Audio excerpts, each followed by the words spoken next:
Olha, observamos o que acontece e o difícil muitas vezes é nós discernirmos o que pessoas estão decidindo e quais as motivações que essas pessoas têm.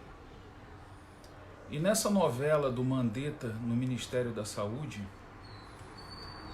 para mim, o que diz mais a respeito de tudo foi o desfecho.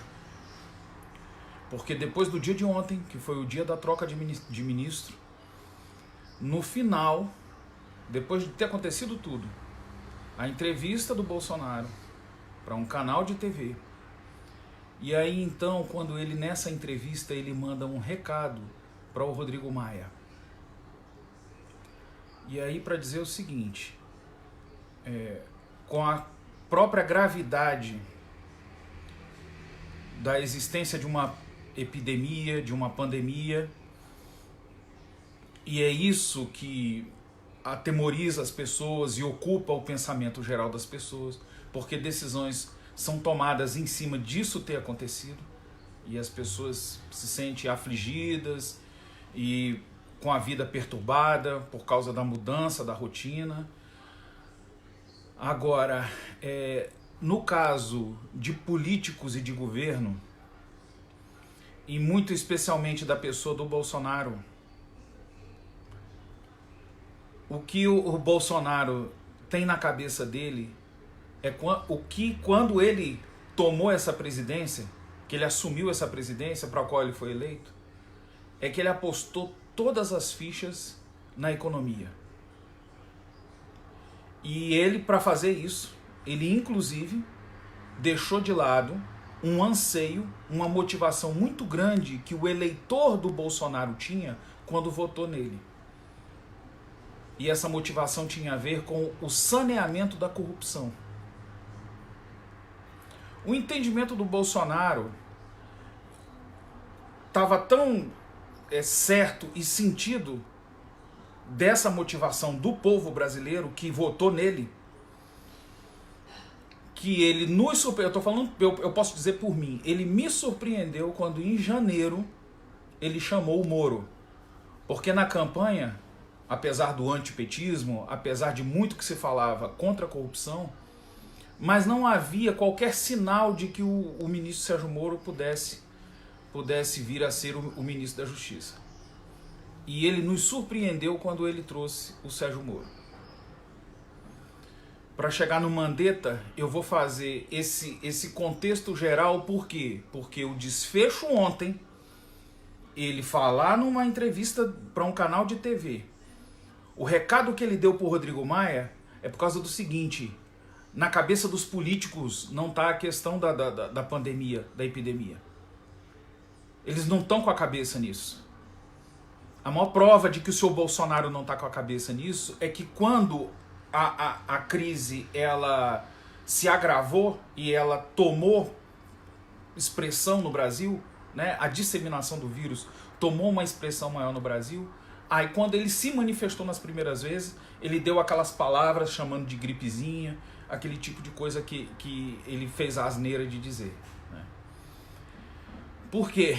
O Bolsonaro estava de olho na questão econômica e nesse sentido, o trabalho político dele, das pessoas que estão ao redor do Bolsonaro, é direcionar toda a questão da corrupção para o PT, para os partidos de esquerda e para a figura do Lula.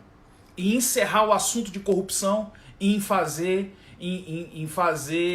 marketing contra esses segmentos. Toda a preocupação, tudo que ele se ocupou com a relação ao assunto da corrupção foi isso. Granjeou a simpatia do eleitorado dele em janeiro, e ali aconteceu o seguinte: Sérgio Moro colocou como uma dos requisitos para ele assumir o ministério que ele tivesse no comando dele o COAF. Na sequência, com muito pouco tempo depois, surgiu a situação de um levantamento do COAF sobre a movimentação financeira de deputados estaduais do Rio de Janeiro. Na lista estava, inclusive, o Flávio. Lá na rabeira da lista. roubando na frente dele, tinha muitos outros roubando muito mais. E ele, lá no final ele aparecia. Mas aí a providência foi uma defesa de Flávio Bolsonaro, que conseguiu com Toffoli uma suspensão das investigações. O próprio Bolsonaro se encarregou de tirar o COAF do Ministério da Justiça. Durante alguns dias, um tempo, virou um banzé, uma confusão, até o que se decidiu do que foi feito do COAF. E na prática hoje, o COAF ele está completamente descaracterizado daquele COAF que funcionou, muito especialmente no período da Lava Jato. Então ali já ficou, e aí convenientemente, tá? De certa forma, o Bolsonaro ele acabou criando uma empatia com a outra banda podre da política, que não é a esquerda do PT, mas muito especialmente ali esses DEM, democratas, e Alcolumbre, né? Maia e Alcolumbre.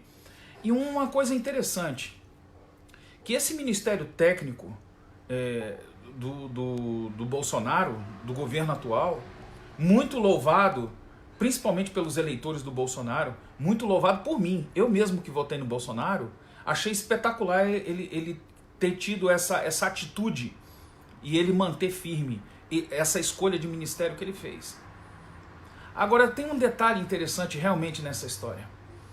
É que o Mandetta, um médico, que aliás também é um ponto fora da curva, porque os ministérios da saúde anteriores ao Bolsonaro tiveram como ministros pessoas que não eram médicos, né? Mas agora teve um médico. Porém, o Mandetta, ele é do Partido dos Democratas, que também é o mesmo partido do Alcolumbre, é o mesmo partido do Maia, que por sinal, nas votações de presidentes de Câmara dos Deputados, na votação de presidente do Senado, a bancada governista, Bolsonaro, PSL, apoiaram a eleição de Maia e apoiaram a eleição de Alcolumbre. Com tudo isso, e no começo do ano de 2019, no começo do governo Bolsonaro, foi meio que passando por cima da cabeça de nós eleitores, porque a gente ainda não tinha elementos suficientes para raciocinar a simpatia, para que o Bolsonaro granjeasse a simpatia dessa política corrupta, desses outros partidos, dessa outra banda podre da política brasileira. Para dizer, pessoal, o seguinte, que daí em diante nós vimos só absurdos. Veio a nomeação do Procurador-Geral da República e o Bolsonaro me escolhe esse Aras. Como se o Brasil não tivesse uma demanda real de limpar o país, o poder público do país, de gente corrupta. Como se nós realmente não tivéssemos essa necessidade. Porque se foi apropriado colocar o Sérgio Moro no Ministério da Justiça, é lógico que entrava o Deltan Dallagnol na Procuradoria-Geral da República. Porque nós íamos dar continuidade, andamento ao que o país iniciou nesses anos passados. Que começou com o 470, o processo do Mensalão e o processo da Lava Jato. Agora, o que nós estamos vendo, a conclusão geral do tratamento que o Brasil deu para a corrupção é encerrar o assunto no Lula. E isso é um absurdo. Vamos falar do processo do Lula. Você sabe o que não tem no processo do Lula? Não tem lá no processo dele, das acusações, da condenação, da pertinência dos crimes do Lula, não tem lá escrito assim, promoção dos princípios comunistas. Não tem no processo do Lula tentativa, promoção, esforço de fazer uma nação socialista. Doação para ditadores comunistas, de nações comunistas pelo país. Doações para Cuba, doação para Nicarágua, doação para o ditador africano. Não tem isso no processo do Lula. O que tem no processo que condenou Lula é superfaturamento, propina, desvio de verba, corrupção dos desvios do recurso público. E isso que tem no processo do Lula é o que todo político no Brasil faz. Porque a política no Brasil, ela é tomada pelos esquemas mafiosos e pelos esquemas corruptos. O que o Lula fez, qualquer político, ele só consegue entrar no jogo se ele tiver esse perfil. Um líder partidário, ele não coloca um candidato que não tenha o perfil da desonestidade e da covardia. Essa pessoa não se qualifica para poder conseguir uma aceitação de uma liderança partidária. O cara tem que entrar no jogo dessas manhas e desses desvios mafiosos. E desses mesmos motivos é que fez com que o Lula fosse para a cadeia. Agora, né, por um fenômeno do funcionamento das instituições brasileiras, ele está fora da cadeia, né? E não só ele. Foram liberados aí inúmeros outros que fizeram tanta roubalheira que ficou provada. Então, aí o Bolsonaro, ele pega, tá?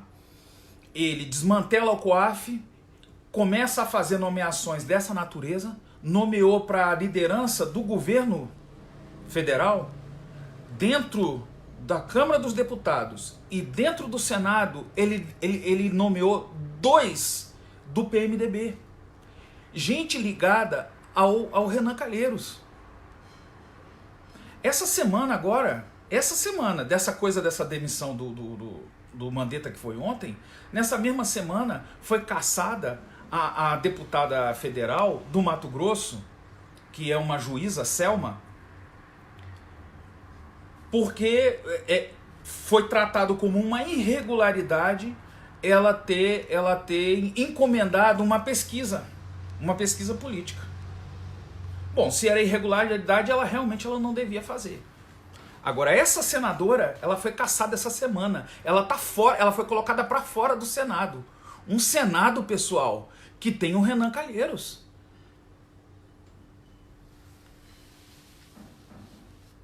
E aí a gente se pergunta o seguinte: a senadora fez errado, saiu.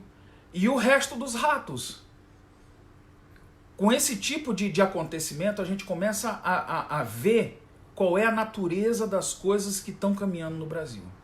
E o senhor Jair Bolsonaro, como ele colocou todas as fichas dele na economia, como ele sente que significa muito ele ter um fenômeno de que as pessoas vão se ver com dinheiro no bolso e sem passar necessidade por falta de emprego, como ele apostou todas as fichas nisso, como se não fosse necessário para o Brasil limpar o país da corrupção e dos ratos e dos desonestos e dos covardes que estão no poder público brasileiro, ele pegou e ele entende na cabeça dele tudo é uma questão de resolver a economia. Aí ele pegou e desprezou e menosprezou a necessidade que o país tem de ter um sistema de justiça que promova mais equilíbrio no país, sabe? Ele apostou todas as fichas na economia e aí ele fez essas nomeações. Na hora de sancionar leis, o senhor Bolsonaro me sanciona um pacote anticrime que relaxou a prisão preventiva e a delação premiada. Sem prisão preventiva e sem delação premiada, os diretores da Petrobras, os políticos do PT e os que não eram do PT, PMDB, GEDEL, toda essa gente que foi presa, que foram mais de 60, de 100 deles que foram presos entre empresários, empreiteiros e políticos, até prender o Lula, ninguém dessa gente teria sido presa se a justiça não contasse com esses mecanismos. Agora, pela mão do Bolsonaro, nenhum desses mecanismos funciona mais. Nenhum deles funciona mais.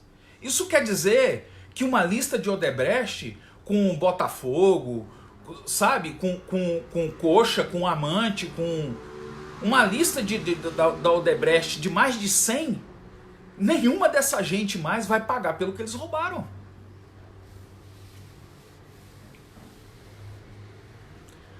Aí o senhor Bolsonaro me dá mais esse sinal de boa vontade com os corruptos que não são o PT. E aí, além disso, ele vai e me sanciona o juiz de garantias.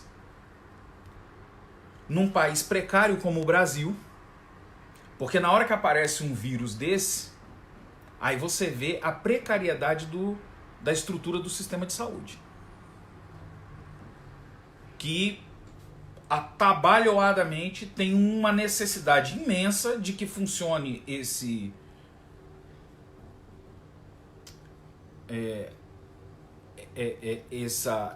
essa restrição das pessoas saírem, essa quarentena. Tem uma necessidade enorme que funcione essa quarentena, porque se as pessoas adoecerem, o sistema de saúde não tem condição de atender essa gente. E essa precariedade tá, por exemplo, eu puxei a precariedade da saúde para falar da precariedade da precariedade do sistema de justiça. Porque o sistema de justiça brasileiro já não dá conta dos processos. Se você tem indiciamentos em andamento de, por exemplo, de assassinatos, o Brasil dá conta de uma porcentagem mínima de solução de assassinatos. A grande maioria não tem providência, não se chega a um culpado. A imensa, mais de 90%. Mais de 90% dos assassinatos no Brasil não se chega ao culpado, à origem do crime. Por causa da precariedade do sistema brasileiro. Aí num sistema precário, que funciona com dificuldade, se coloca na frente de todas as outras prioridades que o Brasil tem, aprovar um sistema que inclui o juiz de garantias, que o Brasil não tem condição de implementar um sistema desse. Se defende que, porque os países ricos, evoluídos e que estão inclusive num outro nível, num outro grau de superação da corrupção, que esses países usam o juiz de garantias, que não tem nada a ver com a realidade brasileira. Na prática, o que uma decisão dessa acaba funcionando? Dá mais condição para que o político, com os seus advogados, com o que ele usa, com o que ele tem de recurso, jogar o processo mais para frente de uma maneira que a culpa dele não apareça enquanto ele esteja vivo. Ele pode viver e envelhecer para morrer, porque a justiça nunca vai dar conta do que o bandido da política fez. Aí o seu Bolsonaro vai lá e me sanciona o juiz de garantias. Aí me vem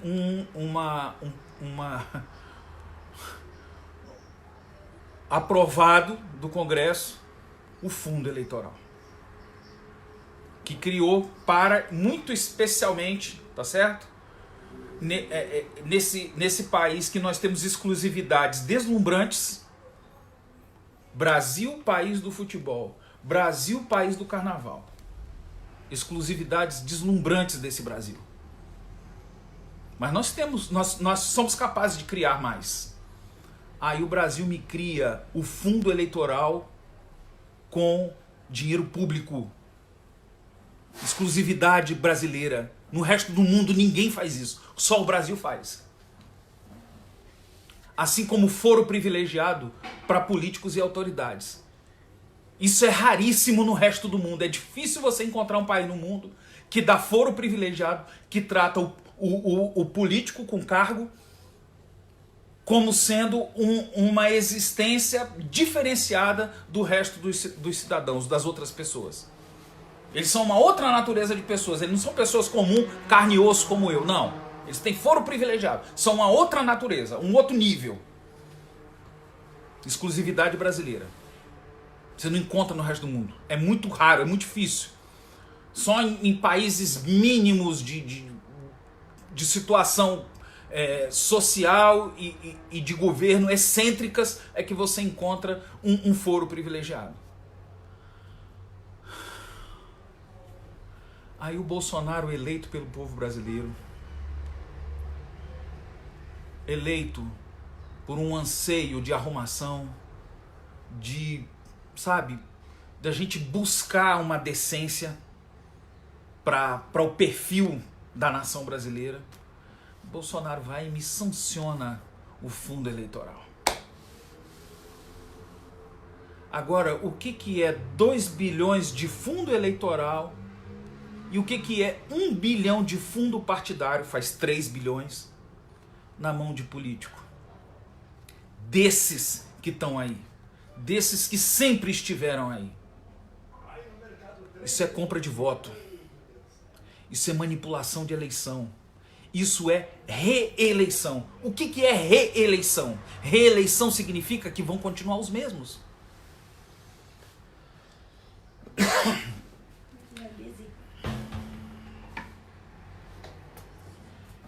E o Bolsonaro, ele ignorou a necessidade do Brasil de mudar, sabe, esse sistema.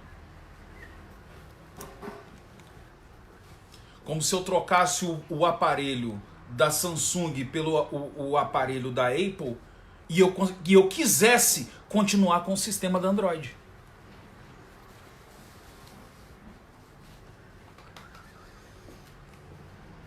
E o Bolsonaro fez nós acreditarmos que quando a gente estava escolhendo ele no lugar do Alckmin, que a gente queria que fizesse o mesmo jogo.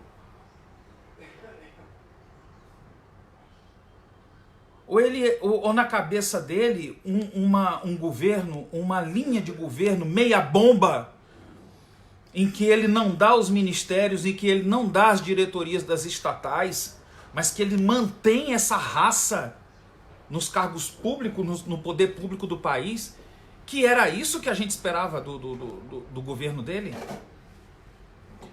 O que ele tinha feito que realmente correspondia ao nosso sentimento e ao nosso anseio era ele fortalecer o Sérgio Moro. Não ele começar a minar o Sérgio Moro, tirando dele o COAF. E depois entrando em confrontamento direto com o Moro, quando ele começou a criar caso com o cara da Polícia Federal do Rio de Janeiro. Eu sei. Fala meu nome, desculpa. Eu vou sair daqui. Eu vou sair, eu estou usando agora.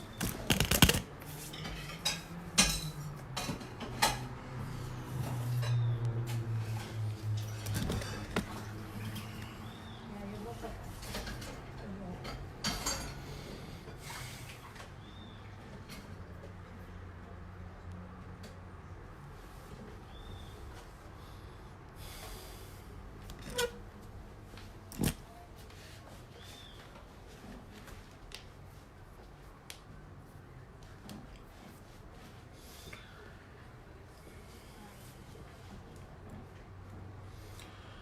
E aí é interessante dizer, já tendo falado bem dito a respeito do perfil do Sérgio Moro, fazer a comparação agora com o Mandetta. Porque muito especialmente nessa situação agora, desses 2 meses para cá, que é a confusão desse vírus, que não é uma situação brasileira, é mundial, mas aí a particularidade brasileira é que foi essa queda de braço entre Bolsonaro e Mandetta. Primeira coisa para se dizer, nenhum dos dois lados aí não tem santo nessa história não, viu? Não tem não. Tá. E começando pelo Mandetta, para poder fazer o paralelo com o Moro, é que, a despeito de todas as sutilezas ali, a forma como o trabalho do Ministério da Justiça foi minado pela mentalidade e pelas motivações do Bolsonaro, o fato é que o Sérgio Moro, o perfil dele desde sempre, tá? Não é uma coisa que o que veio acontecendo só confirmou o que o perfil do Moro sempre demonstrou. Que ele é uma pessoa que tem consciência da responsabilidade do papel que ele cumpre, que é diferente de ambição. Ambições e muito especialmente, muito particularmente, ambições políticas. que é completamente diferente do Mandetta. Porque ficou claro, tá? E aí o cara tanto me conversa com essa mídia podre brasileira, tá? Tá lá dando a cara, né? Quer dizer, e também conversa com Alcolumbre e com Maia. E diga-se de passagem, aí volta a fita, né? O cara é do mesmo partido deles. Ele foi nessa vitória, nesse ponto positivo do Bolsonaro, que foi formar esse ministério. Ele tem ali aquele pontinho, aquele desviozinho, que é sim de ter prevalecido, no caso desse Ministério da Saúde, uma conveniência que ali nos bastidores por trás ali houve de fato uma indicação de bancada para que o Mandetta, que é um cara do partido do DEM, do Democratas, ele assumisse esse Ministério da Saúde. Agora o Bolsonaro tomou isso de volta, né? Porque esse camarada que foi trocado agora, esse cara não é um político. Mas o fato é que no começo do governo, o Bolsonaro fez mais essa sinalização de empatia com essa politicada quando ele pegou e colocou esse tal desse Mandetta, que não era necessariamente uma pessoa dele, Bolsonaro, né? E ele colocou esse cara. Aí que ficou evidente, tá? E muito especialmente depois dele fazer essa bendita dessa entrevista no domingo, ficou claro que realmente o cara estava agindo de acordo com a natureza dele. Formado médico, mas ele é um político. Ele é só formado médico, mas ele é um político. E ele tinha as próprias motivações, os próprios interesses dele. Nesse jogo, aí esse contraponto, essa diferença do que foi feito do Mandetta e do que ainda não aconteceu com o Moro, por exemplo, dá para fazer essa distinção justamente pelo perfil dos dois. Pelo que dá para se subentender da motivação dos dois. E aí que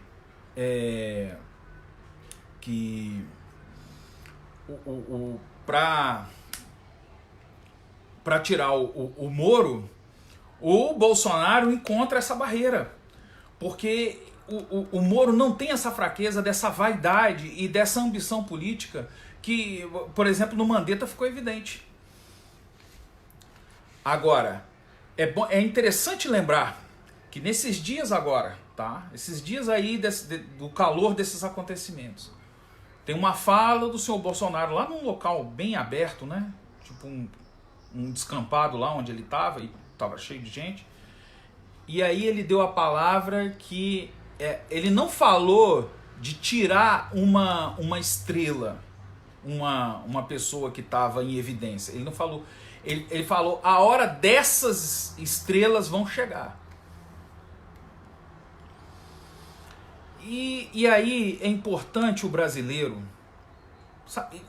quando eu falo, o eleitor do Bolsonaro. E o eleitor do Bolsonaro que eu falo é o eleitor que votou com as motivações e por princípios. Não é essa cachorrada que tá servindo pro Bolsonaro para fazer politicagem como a gente vê nas redes sociais, não. Esse pessoal do ataque, tá? Essa gente que é liderada, é puxada, inclusive por pessoas de gabinete, por gente que está fazendo uma guerrilha midiática e usando essa coisa da internet, enfim. Não é essa racinha que é o que a Janaína Pascoal chamou lá na convenção, né, naquela convenção ainda de 2018, quando ela chamou a atenção para que a linha política do Bolsonaro não fosse o PT de sinal trocado. E que efetivamente, na realidade de hoje, de agora, nós sabemos que está funcionando isso aí. Tá? Bolsonarismo, um PT de sinal trocado. Mas tem de nós aqueles que acreditaram no Bolsonaro dentro de princípios e de fundamentos que tinham a ver com a decência, com a gente com a gente proporcionar uma direção de integridade para o Brasil. Que não é esse caminho que o Bolsonaro tá seguindo de fato. Não é esse, tá? E aí, tendo falado do Mandetta, agora o lado do Bolsonaro é que ele não é santo nessa história, porque ele tomou decisões motivado também pela sua veia de politicagem. Politicagem. Não é uma política digna, não. É uma política de qualquer um desses políticos mequetrefe malandro brasileiro.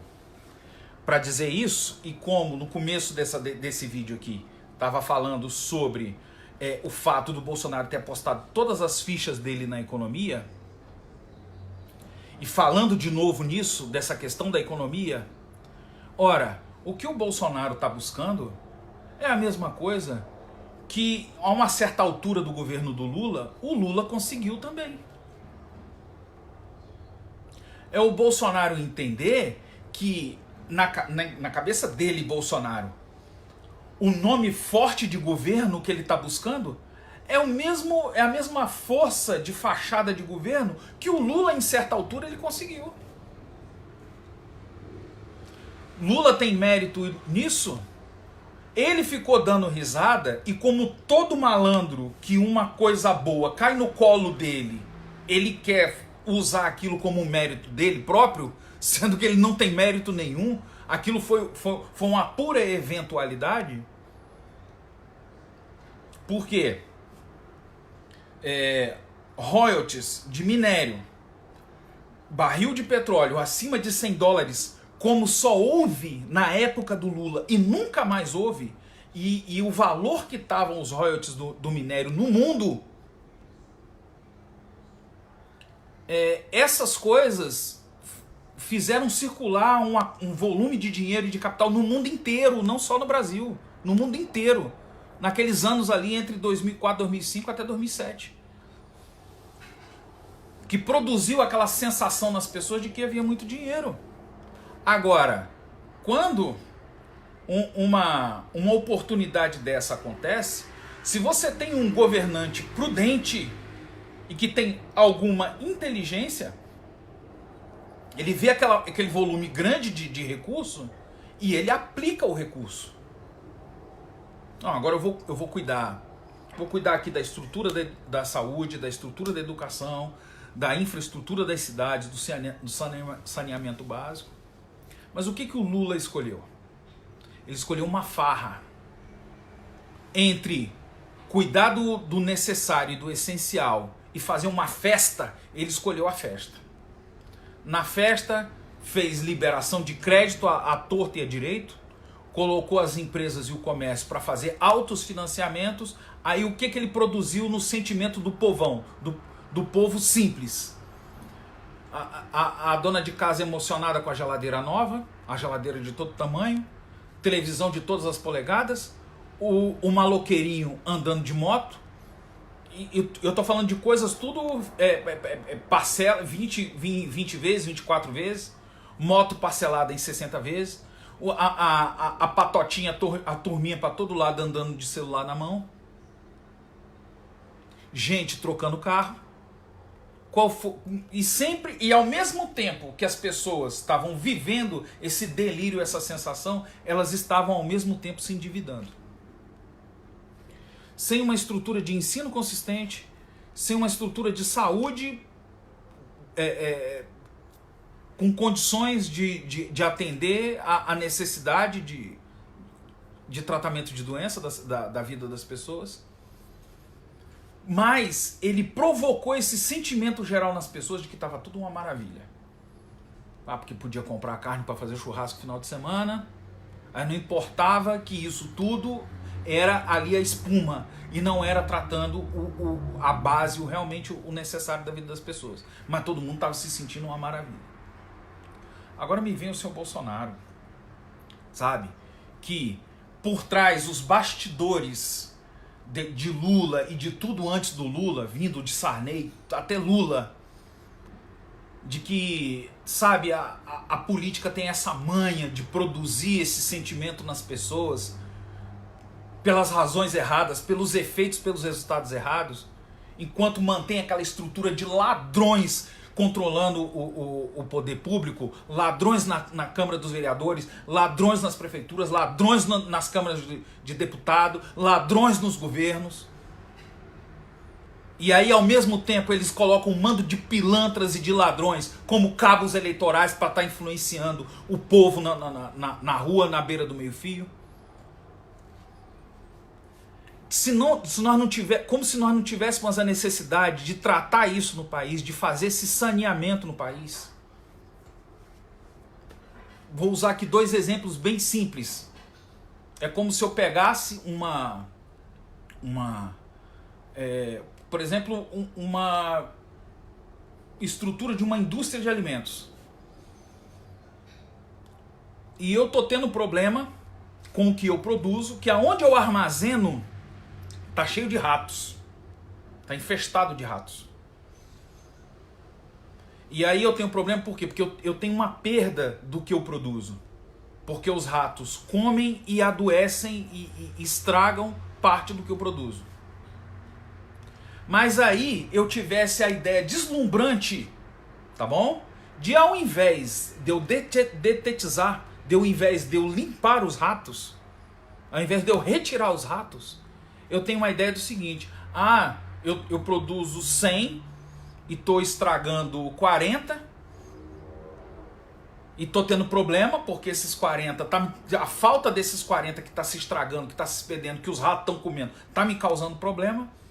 Eu vou fazer o seguinte, então, dos 100 eu vou produzir 200. E eu tratasse esse tipo de mentalidade como se fosse a solução.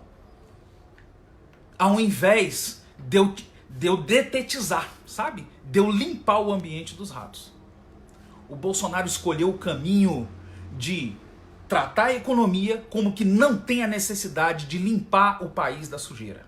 Ele está tratando desse jeito. É um absurdo parar no Lula. É um absurdo parar no PT. É um absurdo que depois do Lula ser condenado e do processo da Lava Jato, se tratar o país como se todo o resto dos políticos tivessem se convertidos em santos, sabe? Em virgens puras.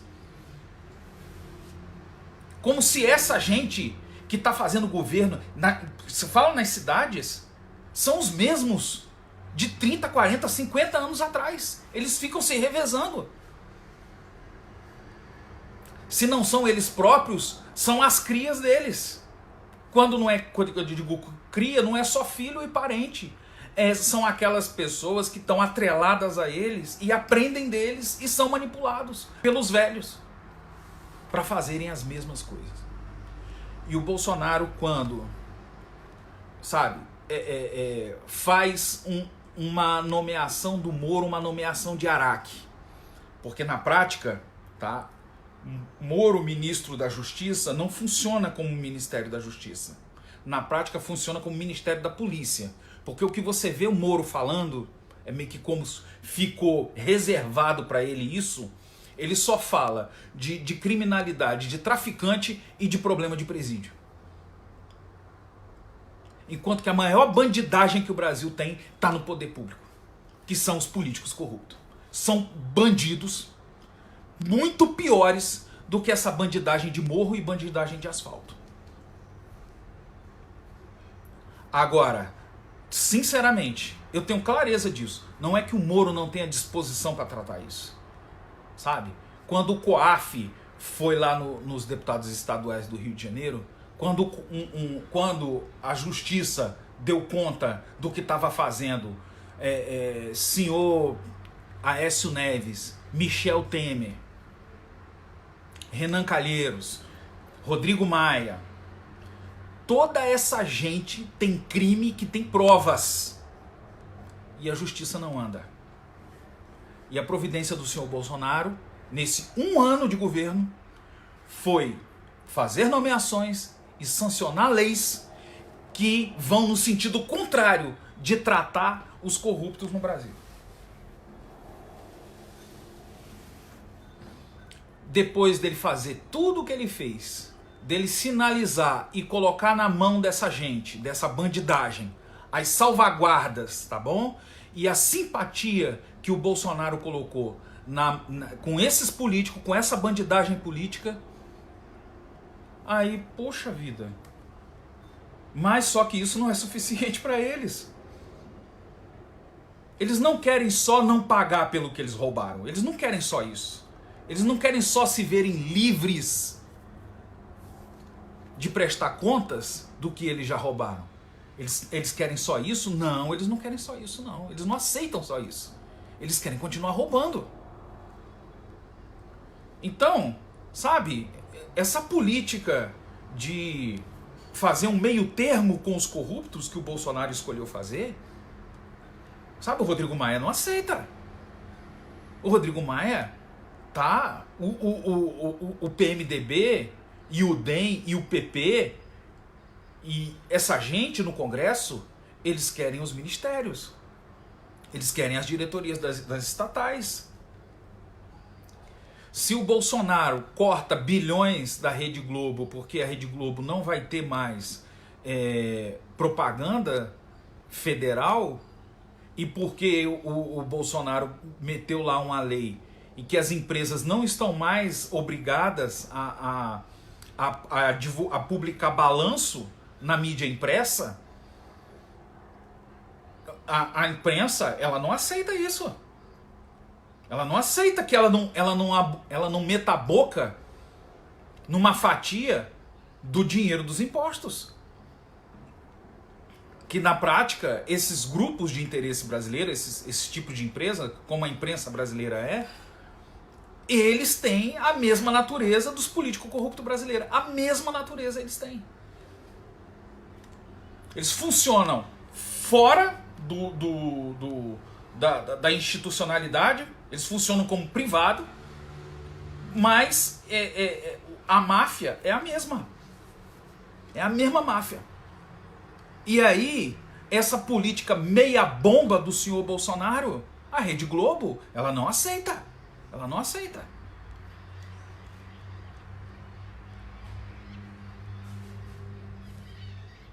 Então, essa coisa do Bolsonaro de achar que ele ia fazer metade ele bota sério e metade ele dá uma relaxada,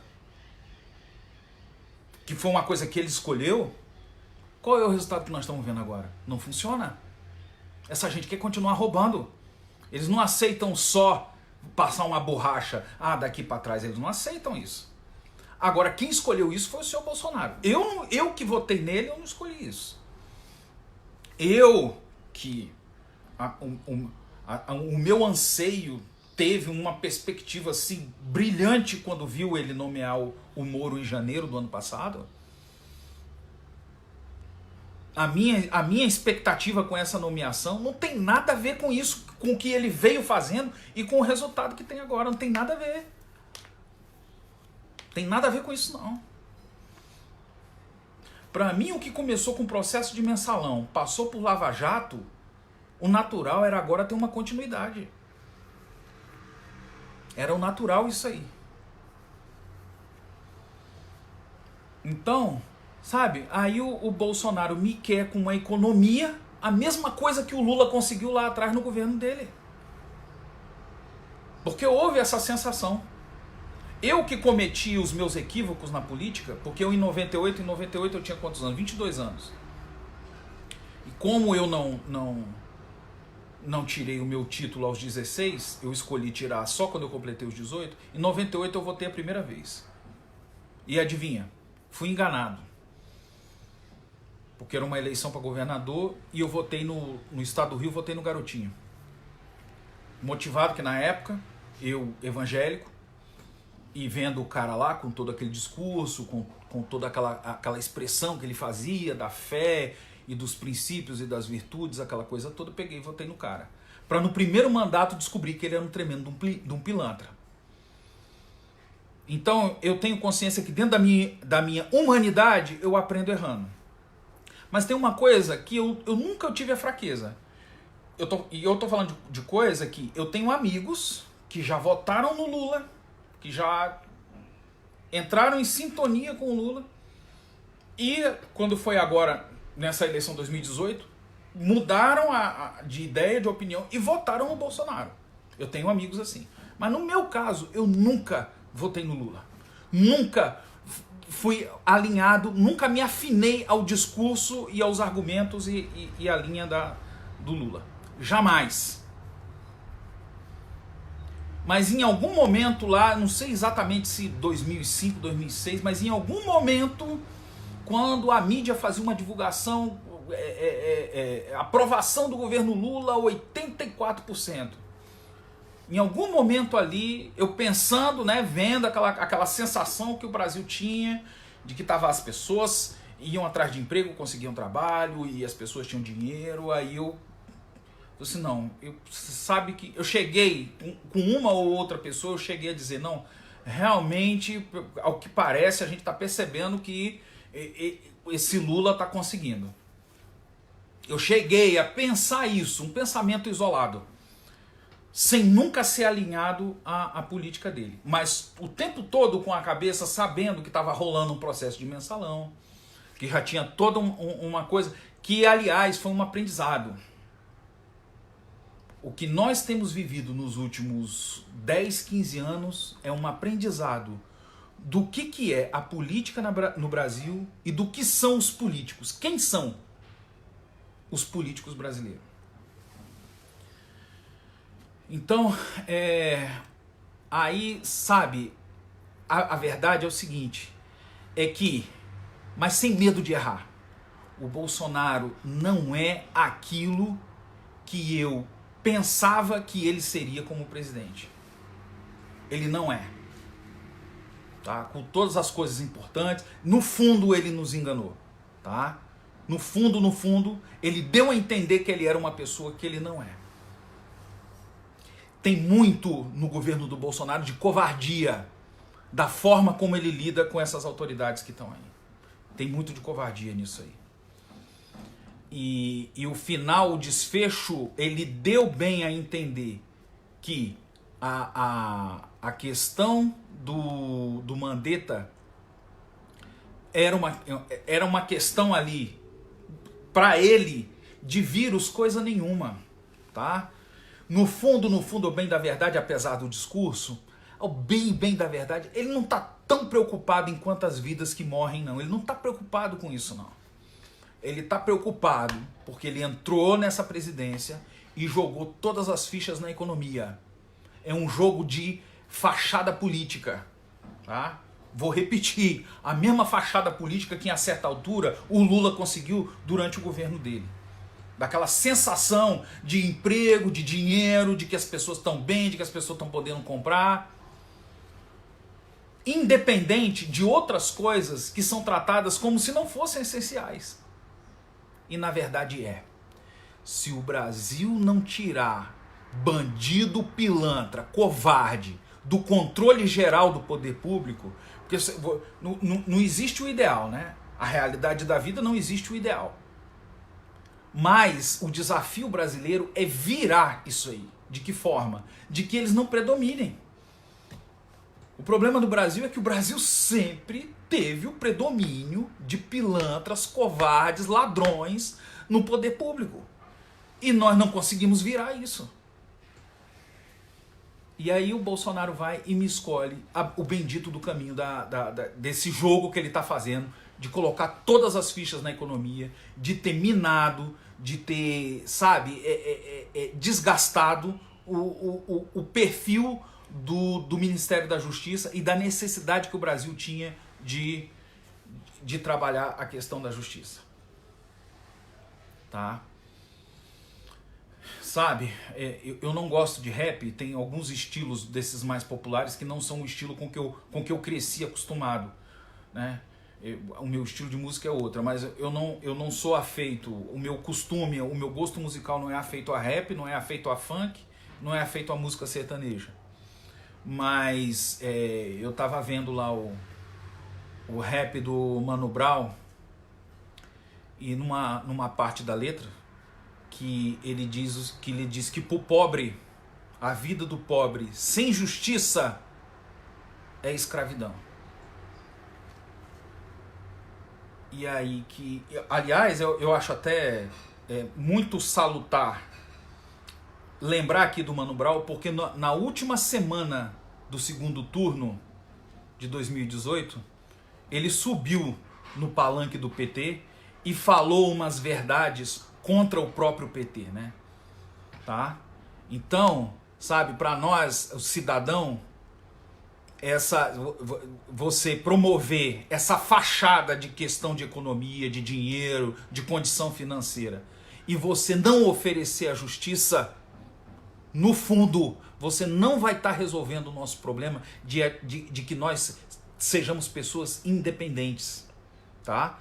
Bolsonaro quer ser tão alinhado à mentalidade americana e a Donald Trump, enquanto que um princípio, uma base do pensamento americano é que o cidadão americano, ele tem como essencial para a vida a liberdade. E nós brasileiros, sabe, manipulado por essa casta de mafioso corrupto que domina o poder público brasileiro, desde os cargos públicos eletivos até as gestões dos serviços públicos. Tudo é um jogo de manipulação, um jogo de influência.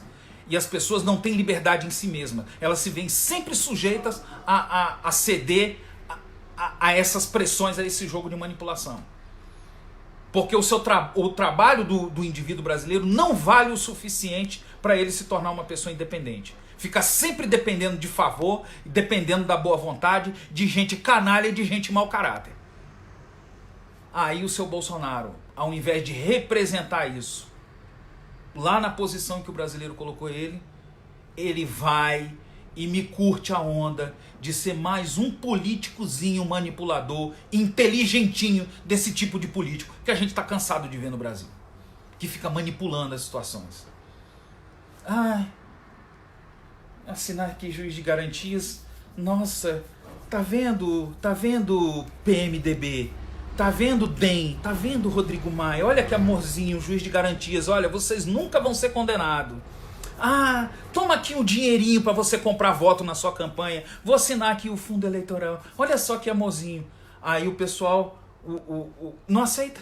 Rodrigo Maia, não, mas isso aí é pouco, isso aí é porcaria para mim, eu quero roubar mais. Vamos acertar aqui, Bolsonaro, porque nós queremos roubar mais. Não pode, não quero. Vocês precisam. Aqui tá muito bom isso que eu tô dando para vocês. Aí, sabe, essa banda podre não aceita o Bolsonaro. Nem ele fazendo esses afagos para essa bandidagem. Aí o que o Bolsonaro quer? O Bolsonaro quer que a gente fique na rede social #ForaMaia. A 15 de março, campanha pró-Bolsonaro contra o Congresso. Porque ele não conseguiu o que ele queria. Ao invés dele tratar essa gente como que o seguinte, vamos processar essa bandidagem e botar na cadeia. Não é para processar e botar na cadeia a bandidagem rica da política. Não é para fazer isso não. É para poder entrar em acordo com eles. Sabe? O caminho é esse. O caminho é se entrosar com o bandido. Entendeu? Vamos resolver o problema da impressão geral sobre bandidagem, sobre corrupção. Vamos fechar esse assunto no PT. E vamos entrar em acordo com o resto dos bandidos. Aí, sabe, quando num embate desse de Ministério da Saúde, gente morrendo por causa de contaminação de vírus, aí nesse embate aí com o ministro Mandetta, aí a verdade vem. Porque o dia encerra com o Bolsonaro dando entrevista para televisão, mandando um recado para seu Rodrigo Maia. Sabe, pessoal, as sutilezas. São as verdades que estão por trás dos acontecimentos e por trás das motivações de quem decide de acordo com as coisas que estão acontecendo.